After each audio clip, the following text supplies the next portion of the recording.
Mon amour, ta puissance, ta présence dans ma vie, et je veux t'adorer de tout mon cœur, et je veux t'adorer de toute mon âme, et je veux t'adorer de toute ma force, car tu es mon Dieu.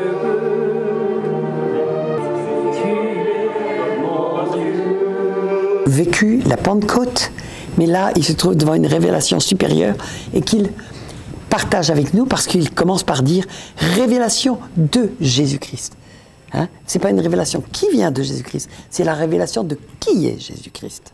Révélation de Jésus-Christ que Dieu lui a donné pour montrer à ses serviteurs les choses qui doivent arriver bientôt et qu'il a fait connaître par l'envoi de son ange à son serviteur Jean, lequel a attesté la parole de Dieu et le témoignage de Jésus-Christ, tout ce qu'il a vu. Heureux celui qui lit et ceux qui entendent les paroles de la prophétie et gardent les choses qui sont écrites. Il y a des choses essentielles dans l'Apocalypse pour comprendre qui est Jésus. Et là, on va continuer. De sa bouche, il sortait une épée aiguë à 2 tranchants et son visage était comme le soleil quand il resplendit dans sa force. Mais comme le soleil. Parce que ce n'était pas le soleil, parce que sinon il serait mort. Et Jésus est la lumière qui est venue dans le monde. C'est ce rayon qui vient, Dieu est lumière, c'est ce rayon qui est venu apporter une lumière que l'homme pouvait supporter sans mourir. Mais qui va le toucher et le bouleverser quand il rencontre cette lumière? Et il continue. Quand je le vis, je tombais à ses pieds comme mort. Vous savez combien de fois c'est arrivé ça dans la Bible?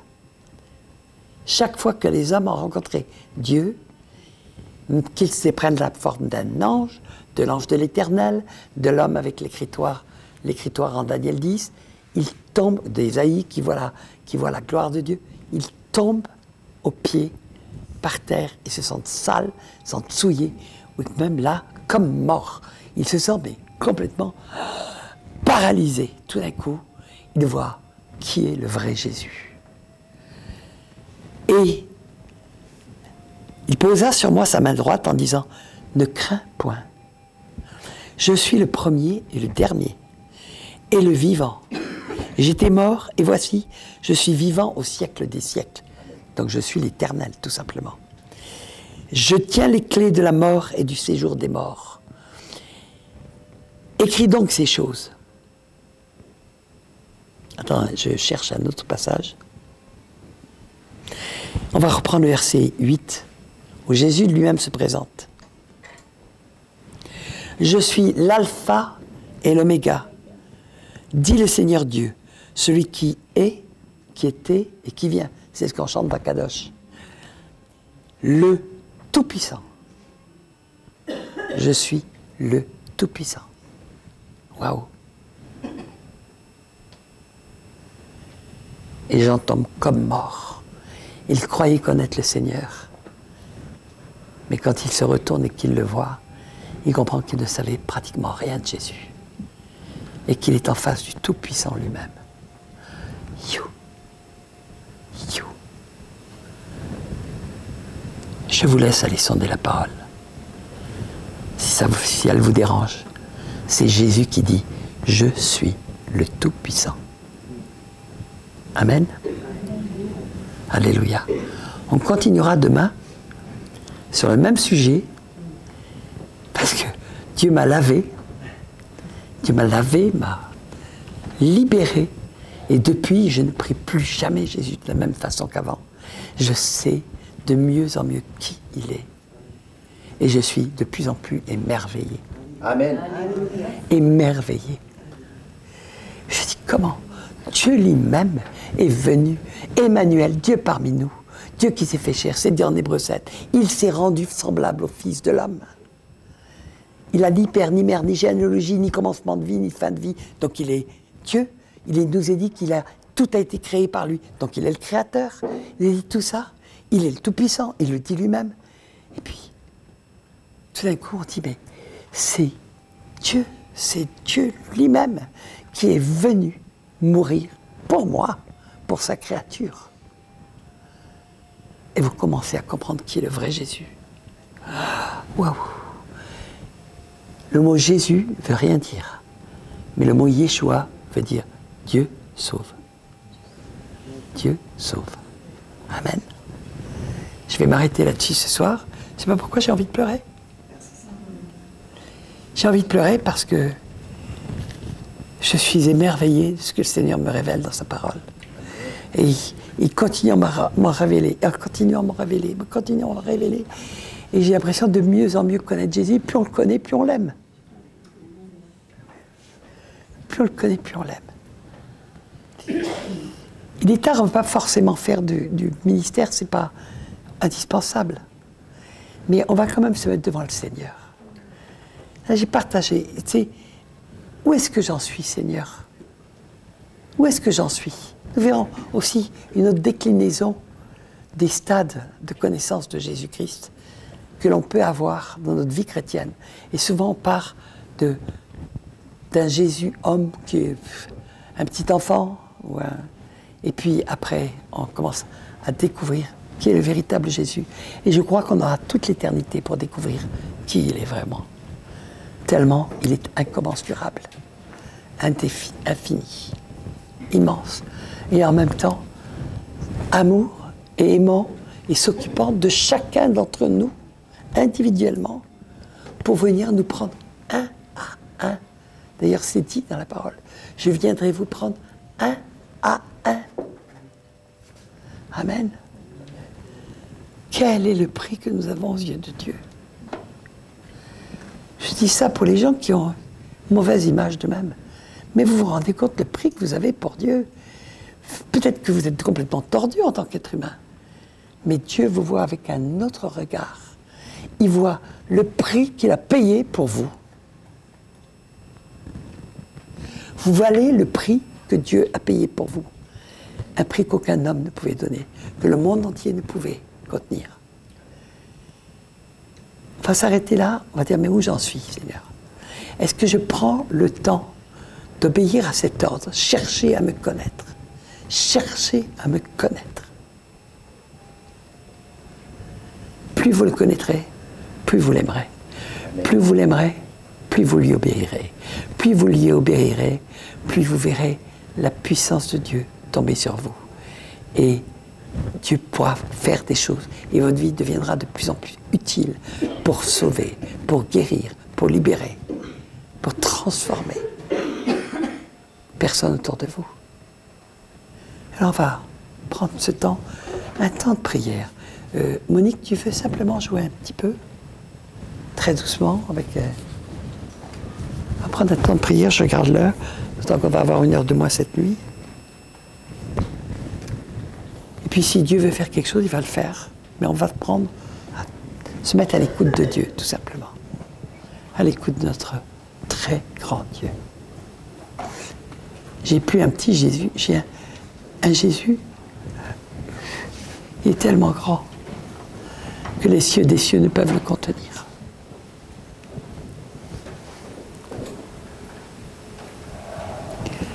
Père éternel, O Korichalmaya,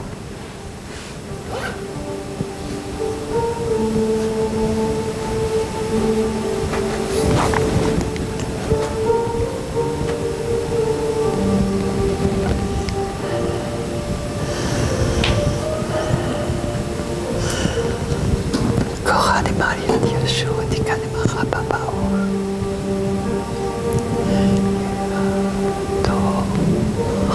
Maria Diasho Mai Pana Papa Toka Papa Almai.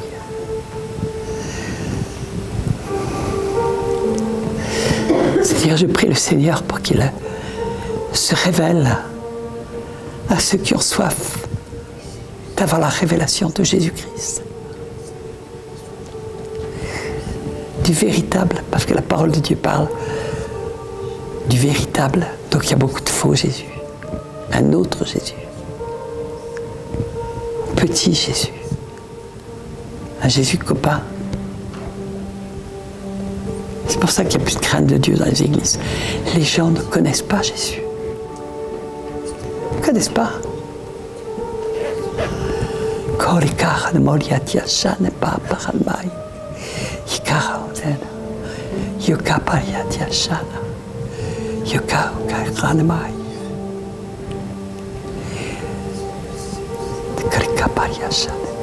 Je voudrais que vous sentiez libre.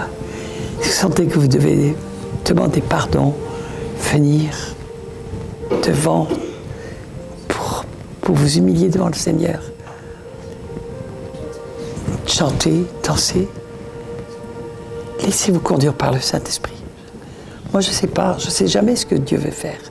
Il travaille de toute façon dans chacun de nous différemment. J'ai envie de dire, mon âme,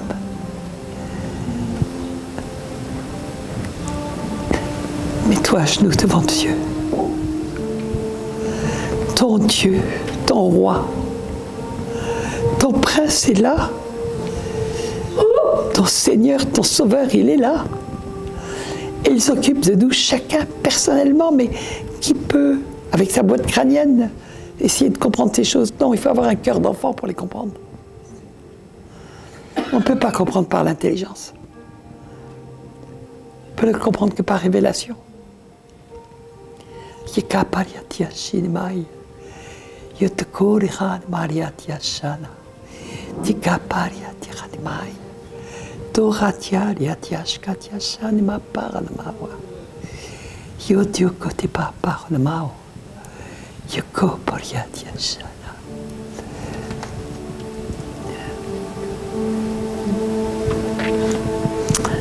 Oui, il est écrit que Jésus est assis à la droite du Père. Et il est aussi écrit qu'il est au milieu du trône. En Apocalypse. Parce qu'ils ne sont qu'un. Comme il l'a dit. Alléluia.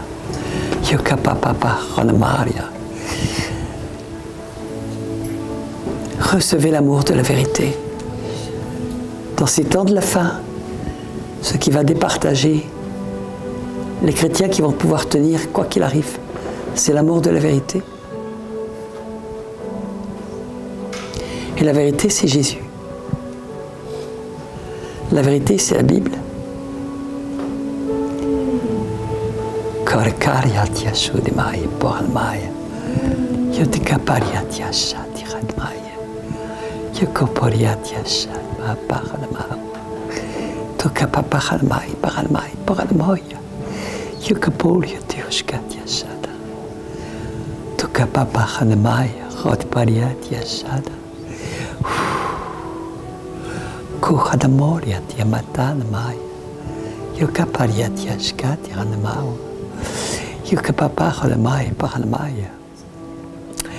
Le Seigneur me montre qu'il y a encore beaucoup qui sont liés par la liturgie.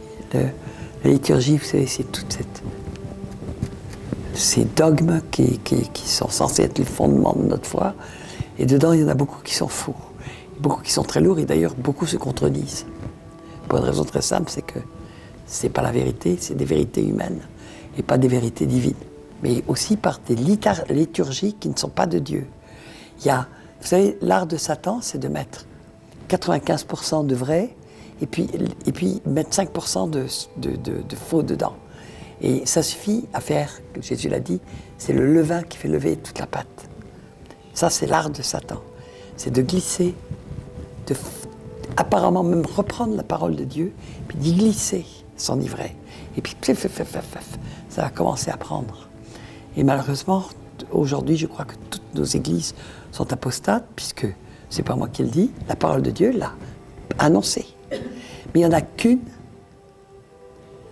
qui est à part, c'est Philadelphie, parce qu'elle a gardé la parole de la persévérance en Jésus-Christ. Il y a beaucoup de choses là-dedans.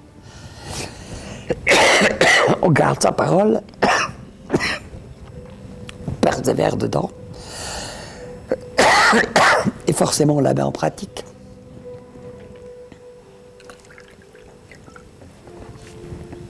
Si vous savez que ça vous concerne, puisque le Seigneur me le montre, ce sont des forteresses.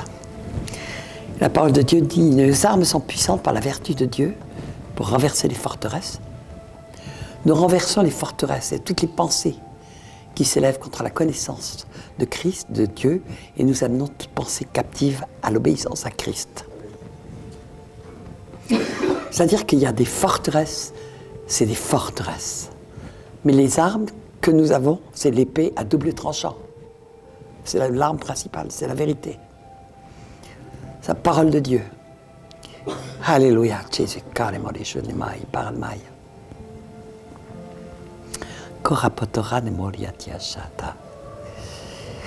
Il faut se débarrasser des carcans, de toutes ce levain qu'on a souvent accepté comme des vérités incontournables. Mais le Seigneur est en train de remettre de l'ordre dans sa maison. J'aurais pu vous parler des apostasies qui courent depuis très longtemps et qui sont encore dans nos églises, comme par exemple la théologie du remplacement, qui est une abomination aux yeux de Dieu. Bon. Et qui a été promulguée par les mêmes pères grecs qui ont fait la Trinité. L'Église a remplacé Israël, maintenant Israël est aux orties. Bon. Donc ils ont changé. Là, je l'ai dit, on est dans la Pâque catholique. Jésus n'est pas mort à la Pâque catholique, il est mort à la Pâque juive. C'était une fête perpétuelle pour Dieu. Donc, on est dans des tas de choses qu'on croit normales, mais qui ne le sont pas du tout. Et Dieu ne peut le faire, ne peut nous laver que par l'eau de sa parole. C'est-à-dire, tout d'un coup, on va lire sa parole, on va dire, mais Seigneur, mais c'est évident. Comment j'avais pas compris ça? Mais on m'a raconté des mensonges, mais c'est pas vrai ce qu'on m'a raconté. On va lire Romains 11, et on verra que jamais l'Église n'a remplacé Israël, qu'on est greffé sur Israël. Et si on n'est plus greffé sur Israël, on meurt. On n'a plus de sève, on n'a plus d'huile. On a un faux Saint-Esprit.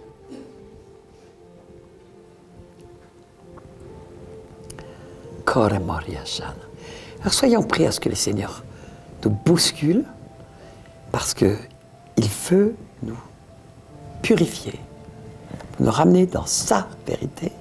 Et il y a beaucoup de très bons livres qui sortent. Alors attention aux livres, il y a de tout, vraiment de tout.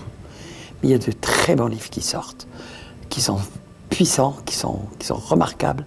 Il y a des auteurs, waouh, quand je les lis, je sais que je vais trouver de la bonne nourriture. Il y en a d'autres, à la 3 premières lignes, je sais que je vais trouver l'évangile de l'hypergrâce ou l'évangile de prospérité. Vous savez, j'ai comme une petite antenne pour les reconnaître, tout de suite. Il y a des gens très gentiment qui m'envoient des articles pour mettre sur le blog, et puis je lis 3 lignes, je lui dis, je suis désolé, mais ça vient pas de Dieu, ça. Et pourtant, il y a des grands noms. Ouais, mais bon.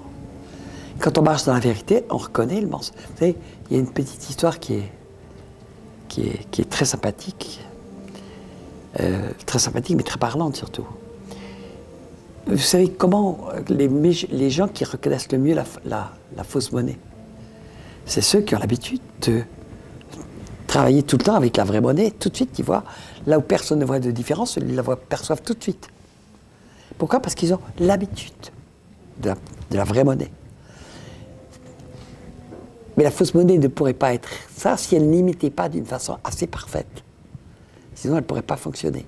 C'est pareil. Aujourd'hui, il y a des tas de faux évangiles. Ils ont l'air de l'évangile. Mais on ne peut reconnaître que ce sont des faux évangiles que si on a l'habitude d'être ancré dans la parole et de tellement la lire que tout d'un coup, il y a une petite sonnette tout de suite qui arrive en disant « Oui, non, mais il dit ça, mais oui. » Même Jésus l'a fait. Quand Satan est venu le tenter dans le désert, il lui a dit, même Satan lui a dit, il est écrit. Oui, mais il est aussi écrit. Et Jésus a dit, tout leur répondu pas, il est écrit. Je prie le Seigneur que vous receviez l'amour de la vérité. Ça veut dire aussi l'amour de la parole de Dieu. Parce que c'est la chose, le livre le plus précieux que vous pouvez trouver aujourd'hui sur terre. Et attention, parce que bientôt vous n'en trouverez plus. Commence déjà à être déformé, transformé. Il y a des mots qui sont éliminés pour pouvoir être édités et pas être interdits. je vous dis, faites des provisions de Bible. Dans les temps qui viennent, ce sera la denrée la plus précieuse que vous pourrez donner aux gens. Pour rappel, je rappelle, il y a un très grand réveil en Chine actuellement. Les gens ont répandu l'évangile en sachant que ça pouvait être au prix de leur vie. Et ils prenaient des petits bouts de papier, ils écrivaient un bout d'évangile, ils le recopiaient plusieurs fois, puis ils le distribuaient comme la denrée la plus précieuse qui soit, en sachant qu'ils pouvaient en mourir. Est-ce que nous la piétinons ou est-ce que nous considérons que c'est un trésor extraordinaire? Faites des provisions de Bible. Bientôt, vous n'en aurez plus. Elles seront transformées. Déjà, je vous l'ai dit, il y a des nouvelles Bibles qui sortent. Il y a plein de choses qui sont éliminées. Il y a des choses qui sont tordues. Il y a même des nouvelles Bibles qui sortent des choses abominables. Hein, le mot inceste est rayé transformé par autre chose. Il y a des choses. L'homosexualité, le mot homosexuel, il est rayé de l'Ancien Testament et il est mis à la place des hommes ayant l'amour de leurs semblables. Des trucs complètement fous. Hein. Il est en train d'être transformé complètement.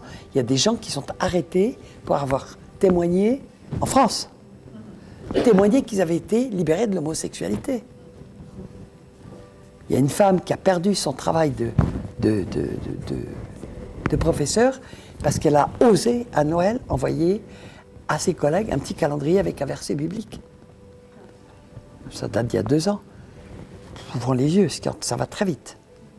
Faites des provisions de Bible. On peut les avoir encore pas chères, mais bonnes. Mais je ne recommande aucune version.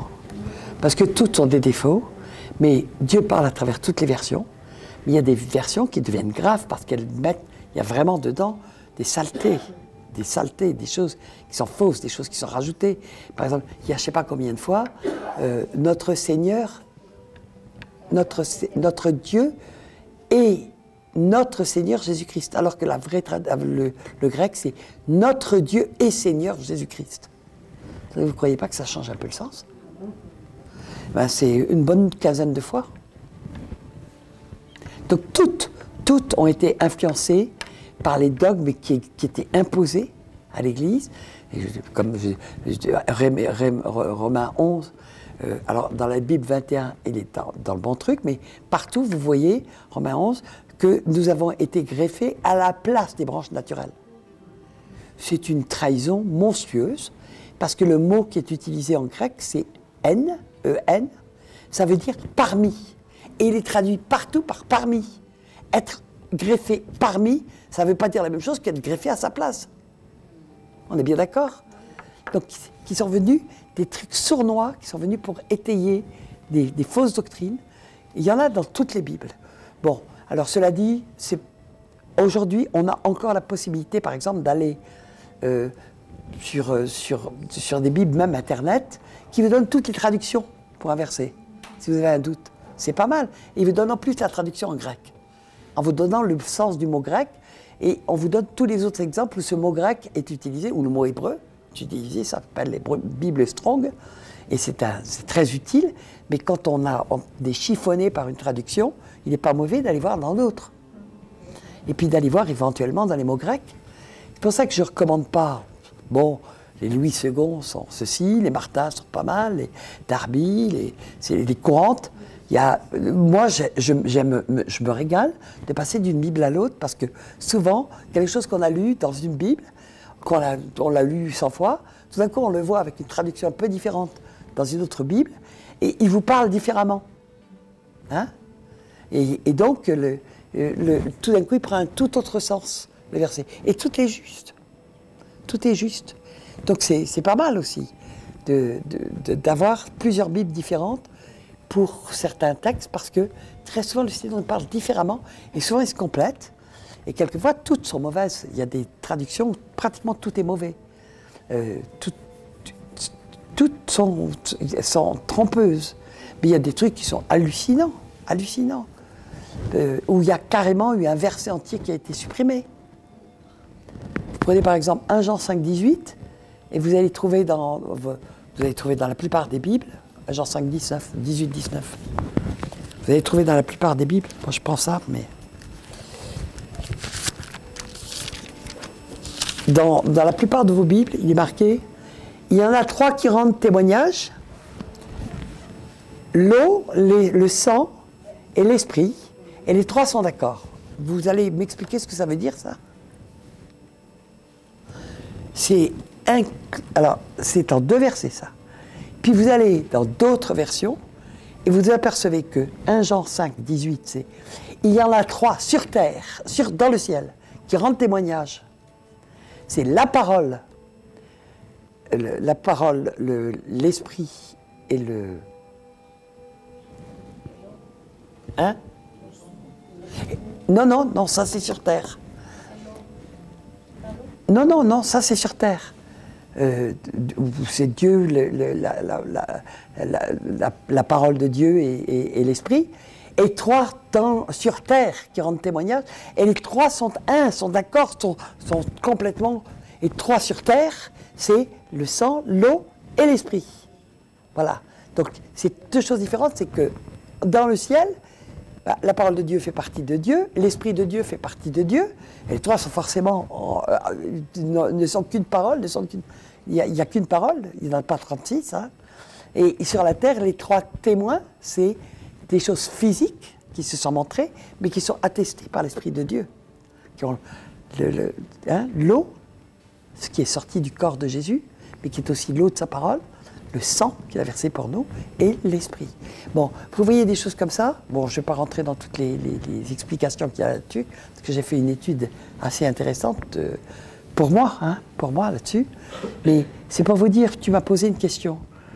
Moi, je dis pas, c'est celle-ci, c'est celle-ci. Non, je dis, la plupart sont tout à fait intègres, même s'il y a des erreurs dedans, et quelquefois des erreurs volontaires, qui étaient faites à une pression, tout simplement. Hein, pression des choses qu'on connaît, et on est toujours influencé, quand on traduit quelque chose, par les convictions qu'on a. Toujours. Vous ne faites jamais qui dit traduction dit trahison. Il y a déjà une part de trahison parce qu'il y aura toujours une part de chair qui va se mettre dedans. On va suivre nos convictions et s'il y a quelque chose qu'on ne comprend pas, on va les faire plier dans le sens de nos convictions.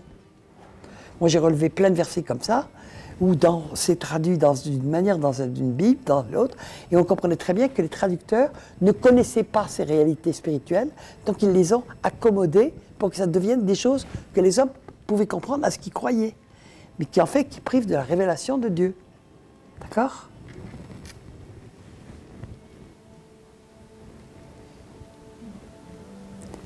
Mais c'est bien d'avoir plusieurs Bibles. De toute façon, ayez-en plusieurs. Je vous promets que ça va très très vite. L'islam est réellement en train de vouloir dévaster, s'imposer de plus en plus.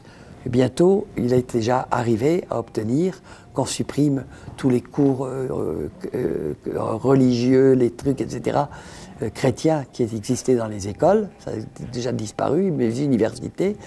Et puis bientôt, ça va être les Bibles. Il ne faut pas se leurrer. Et puis les églises, toutes les églises, elles vont être poursuivies, pourchassées. Il ne faut pas se leurrer. Quand vous avez un ministre comme Vincent Payon qui dit « L'ennemi, le pire ennemi, c'est le christianisme. Et il faut qu'il soit éradiqué, car la seule religion valable, c'est la laïcité. » Et il dit ça tranquillement.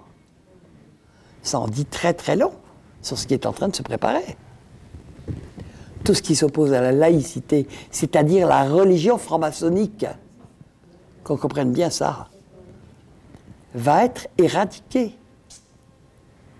Mais ayez la parole inscrite dans votre cœur, personne ne pourra vous l'enlever. Moi, je bénis le Seigneur parce qu'il m'a donné un tel amour de sa parole. Et moi qui n'avais aucune mémoire, il m'a donné une mémoire colossale pour sa parole. Il y a mon mari qui dit aux gens, ma femme, c'est une Bible vivante. Ben, j'aime la parole, tout simplement. Je la dévore. Et puis, Dieu l'inscrit dans mon cœur, point final. Amen. Alléluia. C'est de Dieu que je suis sorti. Je retourne au Père. Je reviens dans le Père. Je suis sorti du Père. Ok ? Je ne suis pas venu de moi-même, mais c'est lui qui m'a envoyé. Et en même temps, il dit, c'est lui qui s'est fait chair. Donc, Mais ça, c'est Jésus, homme, qui parle et qui se soumet au Père céleste qui est dans le ciel, parce qu'il n'est plus qu'un homme, là. Et il y a une hérésie qui dit Jésus est pleinement homme et pleinement Dieu. Il était pleinement Dieu après la résurrection. Il était pleinement homme quand il était sur terre. Amen. Mais homme qui marchait avec Dieu et qui faisait tout ce que le Père demandait et qui obéissait à Dieu et qui était rempli de la plénitude de Dieu, nous dit la parole. C'est des mystères, vous savez. C'est des mystères qu'on ne peut pas comprendre avec son intelligence. Mais Paul nous dit soyez remplis de la plénitude de Dieu. Amen. Donc, il veut la même chose pour nous. Amen. Jean 3,16 nous dit, bon, Dieu a donné son Fils unique pour que le monde soit sauvé. Bon, il l'a donné, oui, il l'a donné. C'est un don de Dieu, c'est un don extraordinaire. Alors, on lit Hébreu, bon. Le Fils est l'image du Dieu invisible, le premier-né de toute la création, l'image, le reflet, la manifestation, si vous voulez. Parce que le mot image lui-même, c'est déjà un mauvais mot, parce qu'on ne va pas adorer des images, d'accord? Donc c'est simplement la manifestation visible. Il est l'image du Dieu invisible, le premier-né de toute la création. En effet, c'est en lui que tout a été créé. En lui que tout a été créé dans le ciel et sur la terre, le visible, l'invisible, le trône, souveraineté, domination, autorité. Tout a été créé par lui et pour lui. Il existe avant toute chose et tout subsiste en lui. Il est la tête du corps qu'est l'Église, il est le commencement, le premier-né d'entre les morts, afin d'être en tout le premier. En effet, Dieu a voulu que toute sa plénitude habite en lui. Il a voulu par Christ tout réconcilier avec lui-même, aussi bien ce qui est sur la terre que ce qui est dans le ciel, en faisant la paix à travers lui, par son sang versé sur la croix. Donc c'est en Colossiens 1,15, et la suite. Donc c'est très dense comme description, mais il y a tout dedans, il y a tout. Il est le Créateur et en même temps, il s'est fait chair et il est venu porter notre péché et il est la porte pour pouvoir accéder au Père. Amen. Comme il a dit, je suis la porte, je suis le chemin. Ok, alléluia. Alors, on va continuer. Alors, Éphésiens 2,5. Que votre attitude soit identique à celle de Jésus-Christ. Lui qui est des conditions divines, il n'a pas regardé son égalité avec Dieu comme un butin à partager ou comme une proie à préserver, mais il s'est dépouillé lui-même en prenant une condition de serviteur, en devenant semblable aux êtres humains, je l'ai cité tout à l'heure, mais je le recite, reconnu comme un simple homme, devenu un simple homme, il s'est humilié lui-même en faisant preuve d'obéissance jusqu'à la mort, et même la mort sur la croix. Voilà. Donc c'est un acte absolument volontaire, mais il s'est dépouillé lui-même de sa forme divine. Amen. Et il n'y a qu'un seul Dieu. Ésaïe 6, 63, 13. Car tu es notre Père. Abraham ne nous connaît pas, Israël non plus ne nous reconnaît pas. Mais toi, ô Éternel, tu es notre Père. Ô Éternel, tu es notre Père. Et Jésus est l'Éternel aussi. Tu es notre Père et ton nom est depuis les temps anciens notre libérateur. C'est-à-dire Dieu sauve. Jésus, Yeshua. Et voilà, toujours autour du nom. Quel est son nom? Tu es depuis notre libérateur. Voilà le nom qu'on te donne. Ben oui, il est celui qui va nous libérer. Donc, j'ai déjà suffisamment parlé sur les sujets pour dire, ben oui, il est le Tout-Puissant qui est venu sur terre sous forme humaine, c'est pas la peine de rappeler. Et lui-même le dit en Apocalypse 1, je suis le premier et le dernier, je suis celui qui était, qui est, qui vient, qui est, qui était et qui vient. Je suis le Tout-Puissant.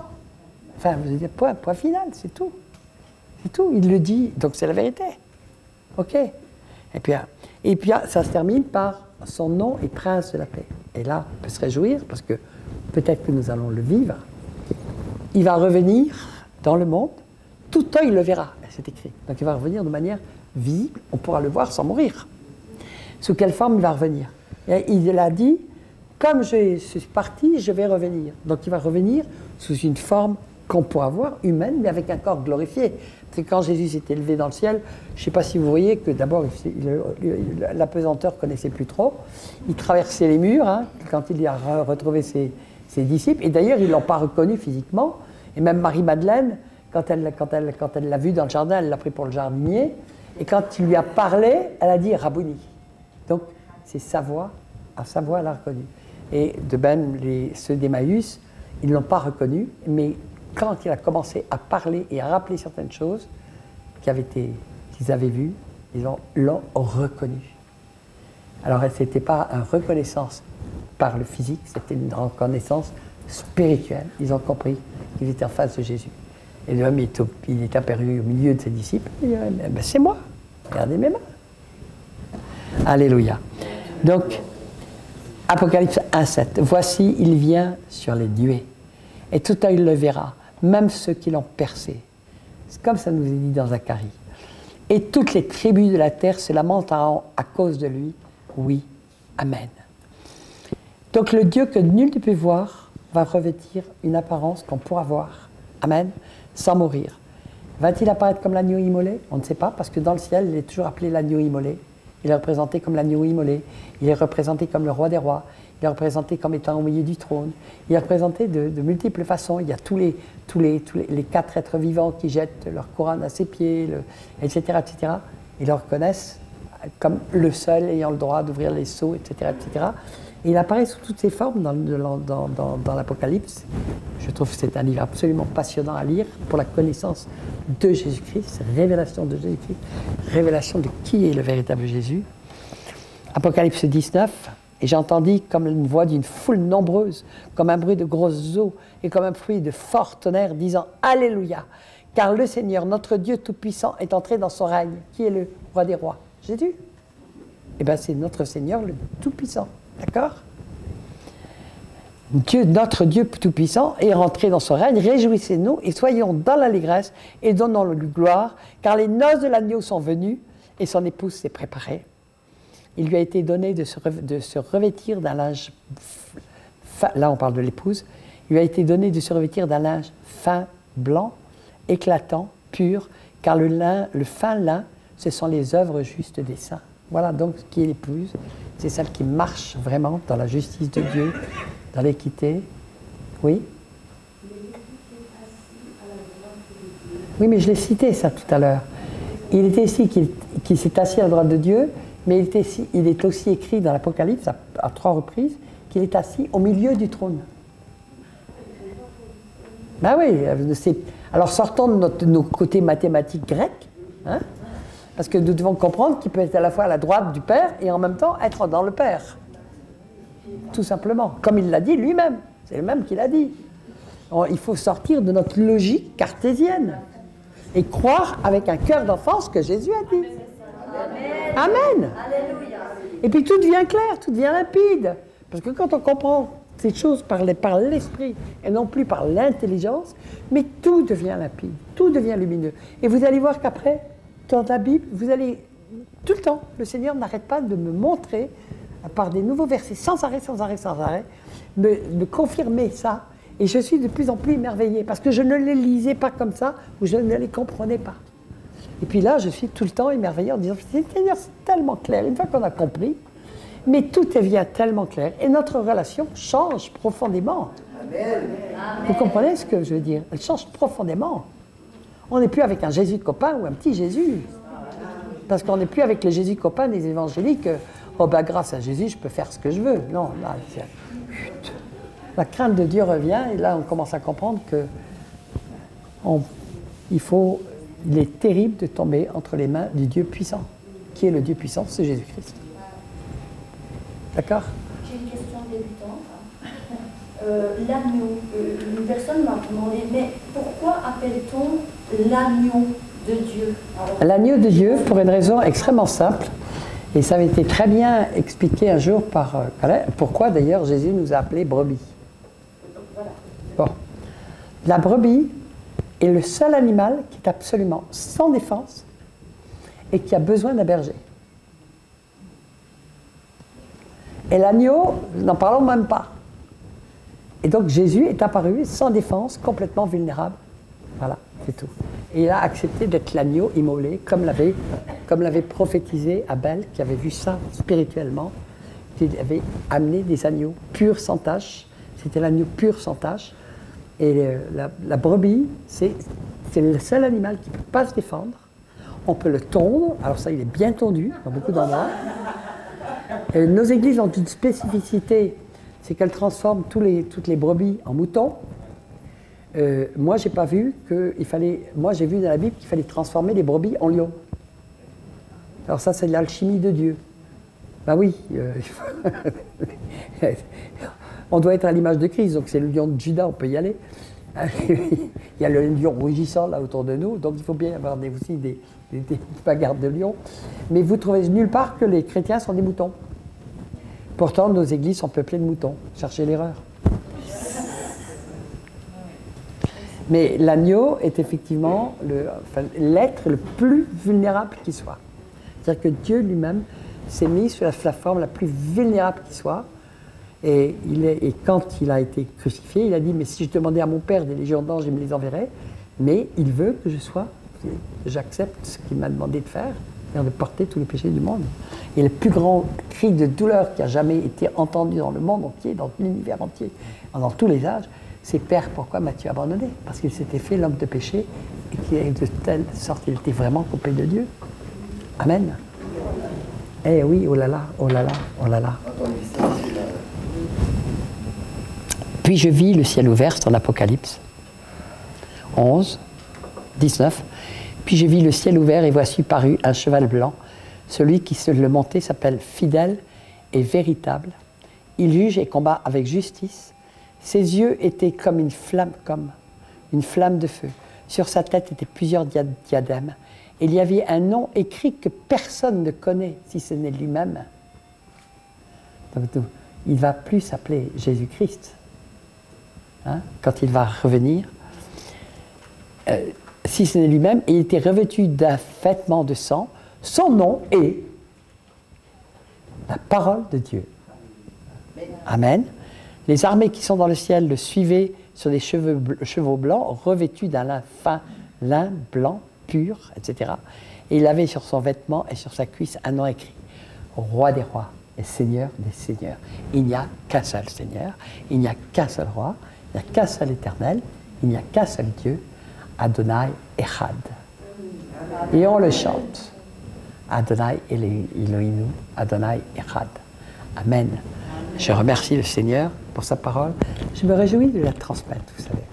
Parce que je sais que ça peut être une révélation pour certains, ça peut être pour d'autres une certaine réticence en disant c'est pas possible qu'on nous ait trompés comme ça.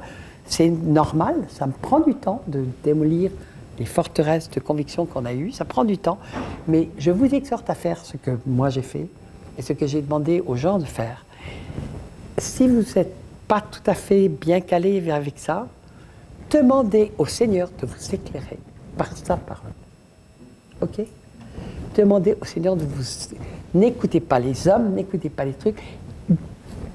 Plongez vos yeux dans la parole de Dieu et demandez au Seigneur de vous révéler lui-même qui il est. Amen. Amen. Et vous allez être drôlement surpris. Vous savez, quand j'ai mis le premier article là-dessus, sur mon blog, il y a eu des réactions épidermiques dans tous les sens, mais j'avais dit, attendez 8 jours avant de me mettre un commentaire, prenez le temps, mettez-vous devant Dieu, demandez à Dieu quelle est sa vérité. Et il y a une femme qui m'écrit en disant, et je ne l'avais pas vu, mais ils en ont eu plein, c'est-à-dire qu'ils m'ont fait des choses après. Ah ben le Seigneur, il m'a répondu par tel verset. Et chaque fois, il venait alimenter. Mais c'est évident.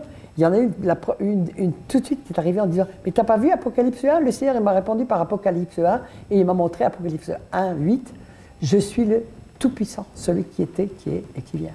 Ah, paf. Et c'est tout, elle avait sa réponse.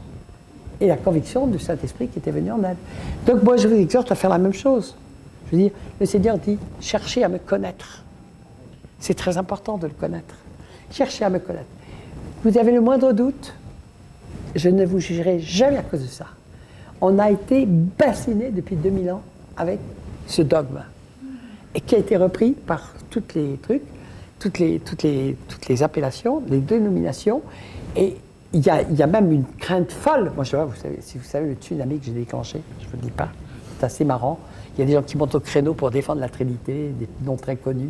Oh, on vient de nous attaquer notre Trinité. Ils montent au créneau.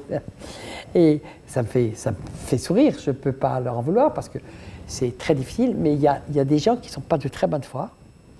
Et je parle de beaucoup de gens, notamment de pasteurs, qui ont une peur terrible qu'on s'aperçoive qu'ils n'étaient pas omniscients, qu'ils n'étaient pas infaillibles, et qu'ils ont eux-mêmes propager un dogme qui ne venait pas de Dieu et qui ont très peur de ce que les gens pourraient dire. Alors ils s'arc-boutent sur leur dogme et les arguments qui sortent pour le défendre, ça me fait quelquefois rigoler, parce qu'ils prennent les mêmes arguments que ceux qui démontrent que Jésus est Dieu et que Dieu est un et qu'il ne fait qu'un avec Dieu. Ils n'arrêtent pas de prendre les mêmes arguments, c'est comme s'ils ne les voyaient pas. Ça me fait sourire. Hein. Ça me fait sourire, je dis, mais ils n'arrivent pas à lire ce qu'ils écrivent. Quoi. Non, c'est assez impressionnant. Voilà, on va s'arrêter là. Je regarde l'heure. D'accord, 4h30. On va se mettre devant le Seigneur. On va prendre un temps. Je sais que beaucoup probablement sont un peu bousculés par cet enseignement. Je n'ai pas peur de proclamer la parole de Dieu. Amen. Je n'ai pas peur de la proclamer. Tant pis, il m'exclut des synagogues, je m'en fiche, c'est pas mon problème. Et tout mon truc, c'est d'amener la vérité, la lumière, parce que Jésus est la lumière, d'apporter et cette connaissance de qui est vraiment Christ. Et quand on voit qu'il n'y a plus de crainte de Dieu dans les églises, que les gens traitent Jésus avec une légèreté, comme un copain, on se dit, attention, ils ont un faux Jésus. Ils ne connaissent pas Dieu. La crainte de Dieu n'est pas devant leurs yeux, comme a dit Paul, parce qu'ils ne le connaissent pas, tout simplement. Alors, oui, bien sûr, ils prennent le nom de Dieu en vain, tout simplement. Hein? Mais le seul nom qui nous a été donné, c'est Jésus. Autrement, c'est « je suis ». Regardez comme c'est proche en français. « Je suis Jésus ». Mais bon, c'est Yeshua, qui veut dire « Dieu sauve », tout simplement. Amen. Alléluia, on va prier. Si certains sont bousculés, je vais simplement demander au Seigneur de vous éclairer en direct. Ce n'est pas moi que vous devez croire, c'est la parole de Dieu. Alléluia. Et puis si certains comprennent qu'ils se sont trompés de Jésus, pris conscience qu'ils s'étaient trompés de Jésus, qu'ils avaient, je dirais, toujours considéré Jésus comme une espèce de jeune homme à qui on pouvait tout demander, et puis qu'en son nom on pouvait faire un peu ce qu'on voulait. Je voudrais vraiment que revienne dans le cœur de tous une sainte crainte de Dieu. Et c'est le souhait de mon cœur. La connaissance de Dieu amène la crainte de Dieu. C'est drôle parce que nos amis ne savaient pas du tout ce sur quoi j'allais prêcher tout à l'heure. Alors elles ont mis un chant sur le nom, et elles ont mis un chant sur la crainte de Dieu. Hein? Craindre ton nom, ô éternel, etc. Donc c'est craindre ton nom. Mais quel nom on doit craindre? C'est Jésus. Il n'y a qu'un seul nom. Alléluia. Gloire à Dieu. Oui, gloire à Dieu. Alors, je ne sais pas ce que Dieu veut faire et sentez-vous libre par rapport à ça. Moi, je ne connais pas vos cœurs. Dieu le connaît. Je ne sais pas où vous en êtes. Dieu le sait. Et quelquefois, on ne le sait pas soi-même où on en est.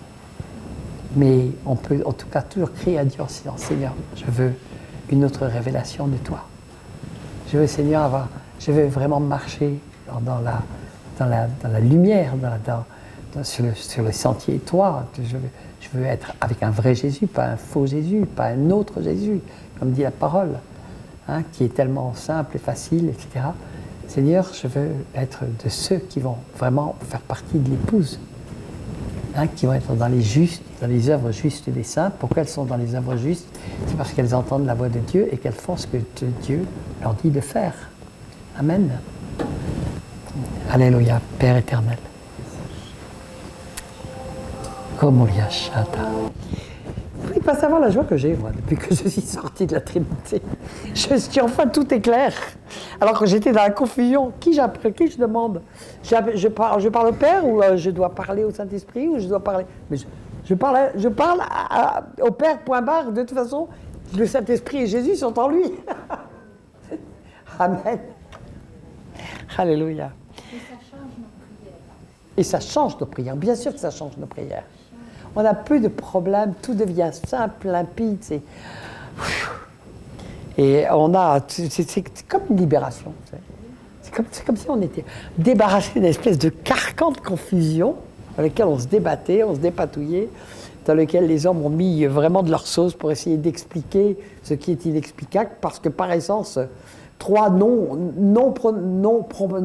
Dieu, pas prononçables, qu'on remplace par le mot personne, substance, unité, machin. Rien que ça démontre que ça, il y a quelque chose qui ne tourne pas rond. Dieu est Dieu, point final. Dieu est un. Sache que Dieu, l'Éternel, est un, point final. Amen, c'est Dieu qui l'a dit directement à Moïse à la sortie d'Égypte. Écoute Israël, ton Dieu, l'Éternel est un, Adonai Elohinu, Adonai Erad. Amen.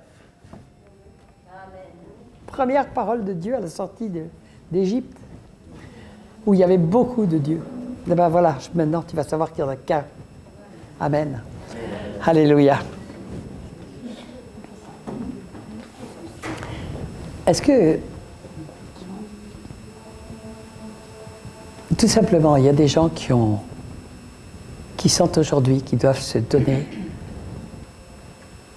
non pas à ce petit Jésus ou ce gentil petit Jésus qu'on leur a souvent trop présenté, mais à celui qui est le roi des rois, le Seigneur des seigneurs, le Père éternel, le Dieu tout-puissant, le Seigneur des seigneurs, et comprendre que maintenant ils doivent devenir disciples de Jésus, homme,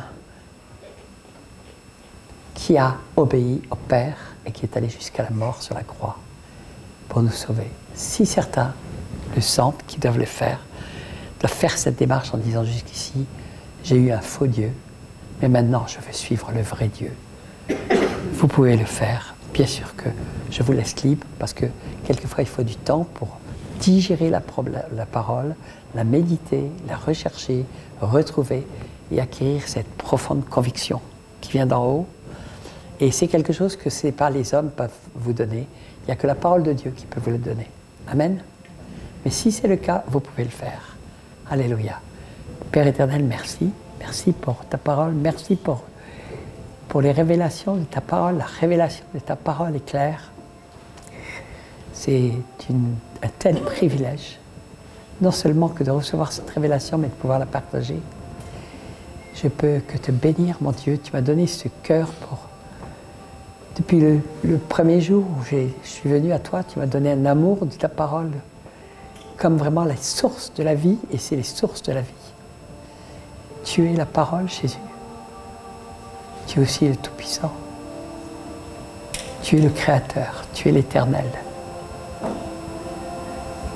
Tu es celui qui va revenir bientôt. Mais après des jugements terribles, car tu vas frapper les nations avec une verge de fer. Et c'est écrit. Seigneur, nous arrivons dans ces temps. Donne-nous de te connaître et de te suivre toi, le seul, l'unique. Koremoriatia shanama paranamaya. Yotikapariatia shoteranamai paranamai paranamai. Yokaporiotia shana. Tukapapa paranamariata. Komariatia shana. Il y en a peut-être plusieurs parmi vous qui ont compris dans l'image que j'ai reçue, qui sont là en train d'hésiter, en train de se dire est-ce que je peux rester, est-ce que je dois rester, est-ce que si j'abandonne mon assemblée, est-ce que c'est pas terrible, est-ce que je vais pas être perdu, etc. Que vous devez chercher la face de Dieu. Parce qu'il y a le temps pour rester et il y a le temps pour partir. Mais on ne change pas une vieille outre. Et ça n'existe pas. Ça n'existe pas. Les gens sont phagocytés, ligotés par leur conviction. Et quand il commence à y avoir tous ces dérapages qu'on voit partout dans les églises, entre l'écuménisme, toutes les déviations qu'il y a actuellement, il y a beaucoup de chrétiens à qui le Seigneur dit clairement « sors ». À ce moment-là, quand le Seigneur vous le dit, il faut sortir, mais essayez d'en arracher du feu, au passage. Amen. Alléluia. Korapashana. 1 Corinthiens 6 dit « Qu'y a-t-il de commun entre le temple de Dieu et les idoles ?» Un faux Dieu, c'est une idole. Sortez, et je marcherai devant vous. Je marcherai devant vous. Je sens que le Seigneur veut parler à plusieurs. Je vais citer 1 Corinthiens. Non, c'est 2 Corinthiens 6. Excusez-moi.